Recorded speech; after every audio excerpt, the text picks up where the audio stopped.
এই অঙ্কটা পরীক্ষায় করতে পারে না এমনটা হয় না, কিন্তু সমস্যা কী হয়, এখানে সিলি মিস্টেক করে বসে।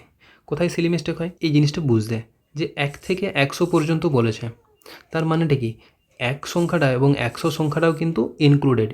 এটাকেও আমাদের কিন্তু বিবেচনার মধ্যে রাখতে হবে যে 100 সংখ্যাটা আমি কাউন্ট করব। আর এক ধরনের কোশ্চেন থাকে যেখানে বলা থাকে 1 থেকে 100 এর মধ্যে, সেক্ষেত্রে কিন্তু 1 আর 100টা ইনক্লুডেড থাকে না। তাহলে এখানে আমাদের 1 এবং 100 ইনক্লুড থাকবে। এবার আমরা একটা গ্রাফ করব। প্রথম গ্রাফটাতে লিখব 3 দ্বারা বিভাজ্য কতগুলো সংখ্যা আছে, দ্বিতীয় গ্রাফটাতে লিখব 4 দ্বারা বিভাজ্য কতগুলো সংখ্যা আছে। এমনও কিছু সংখ্যা থাকবে যারা 1 থেকে 100-র মধ্যেই আছে এবং 3 আর 4 দুজনকার দ্বারাই বিভাজ্য। তাহলে সেগুলো কারা? সেগুলো হচ্ছে যে 12 দ্বারা বিভাজ্য। 3 আর 4-এর এলসিএম নিলাম 12। তাহলে 12 দ্বারা বিভাজ্যগুলোকে এদের মাঝে লিখব ইন্টারসেকশন পয়েন্টে, যেখানে দুজনকারই আছে 3-এর। এই জায়গাটাতে আমরা যদি দেখি যে 3-এরও মাল্টিপেলগুলো আছে এবং 4-এরও মাল্টিপেল আছে এখানে। তাহলে এখানে কে কে থাকবে এরকম 12 দিয়ে যদি আমরা দেখি যে 12 8 96, তাহলে টোটাল 8টা সংখ্যা আছে যারা 12 দিয়ে বিভাজ্য, মানে এরা 3 দিয়েও বিভাজ্য, 4 দিয়েও বিভাজ্য।